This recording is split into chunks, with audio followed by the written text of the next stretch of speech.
So first surveying అంటే ఏంటో రాసుకుందాం. So surveying అంటే అర్థమైంది కదా. సో సర్వేయింగ్ లో కలెక్ట్ చేసిన డేటాను ఎక్కడ ఇంప్లిమెంటేషన్ చేస్తాం? ఎక్కడ ఇంప్లిమెంట్ చేస్తాం? ప్లాన్ మీద కానీ మ్యాప్ మీద కానీ ఇంప్లిమెంట్ చేస్తాం.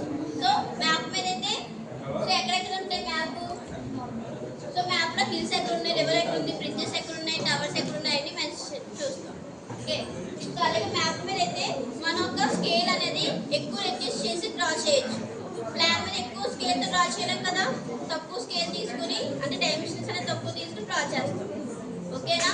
సో అలాగే మ్యాప్ కానీ మ్యాప్ మీద మ్యాప్ ఆర్ ప్లేన్ మీద కానీ మనం సర్వే చేసింది మనం సర్వే చేసి ఇంప్లిమెంటేషన్ అనేది చేస్తాం. ఓకే. సో దాని యొక్క ఆబ్జెక్టివ్స్ రాసుకుంటాం. దాని యొక్క రోల్ ఏంటి? ఎక్కడ కన్స్ట్రక్ట్ చేస్తారు, ఎంత సర్ఫేస్ మీద మనం సర్వే చేసి దాన్ని ప్లానర్ మ్యాప్ మీద ఇంప్లిమెంటేషన్ చేస్తాం. అండ్ అలాగే సో ఏ ప్లేసెస్లో హిల్స్ దగ్గర, రివర్స్ దగ్గర అన్నిటి దగ్గర చేస్తాం. ఓకే. సో అలాగే కొన్ని టైప్స్ ఆఫ్ మ్యాప్ కూడా ఉన్నాయి, టోపోగ్రాఫికల్ మ్యాప్ అవన్నీ. సో అలాగే distance and angle between different objects. ఒక 2 పాయింట్స్ మధ్య మనం సర్వే చేస్తాం. అంటే 2 పాయింట్స్ ఉంటుంది కదా, మెజర్ చేస్తాం.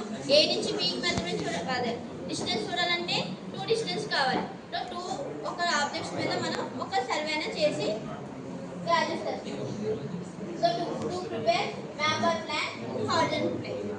హారిజాంటల్ ప్లేన్ అవ్వచ్చు, వెర్టికల్ ప్లేన్ అవ్వచ్చు. ఓకేనా? ఆబ్జెక్టివ్ అర్థమైందా? సో నెక్స్ట్ ఇది సో యూజెస్ ఆఫ్ సర్వే ఎక్కడెక్కడ యూజ్ చేస్తామో చెప్పాలి.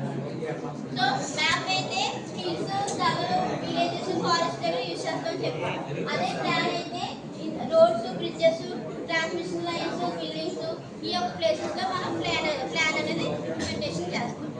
అండ్ అలాగే ఇంజనీరింగ్ ల్యాబ్లో ఏముంటే అది వర్కౌట్ ఎలా ఉంటుంది ఇవన్నీ కూడా కొన్ని పాయింట్స్ చెప్పాలి, కొన్ని పాయింట్స్ చెప్పలేదు, వీటిలో చూసుకోండి. ఓకేనా? క్లియరా? యూజెస్ అర్థమయ్యా? యూజెస్ ఆఫ్ సర్వేయింగ్ అర్థమైందా? ఆబ్జెక్ట్ ఆఫ్ సర్వేయింగ్ అర్థమైందా? అండ్ నెక్స్ట్ సర్వేయింగ్ అంటే అర్థమైంది. సో ఇప్పుడు టైప్స్ ఆఫ్ సర్వేయింగ్ చూసుకోండి.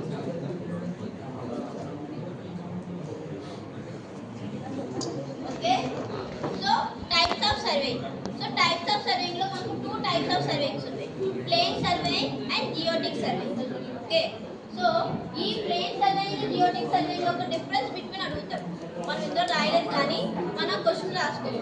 Difference between plane surveying and geodetic surveying. Plane surveying కి జియోటిక్ సర్వేయింగ్ కి డిఫరెన్స్ ఏంటనేది రాసుకోవాలి. ఓకేనా? సో ప్లేన్ సర్వేయింగ్ ఏంటంటే మనకు రెగ్యులర్ గా ఉన్న పాయింట్స్ సో రెగ్యులర్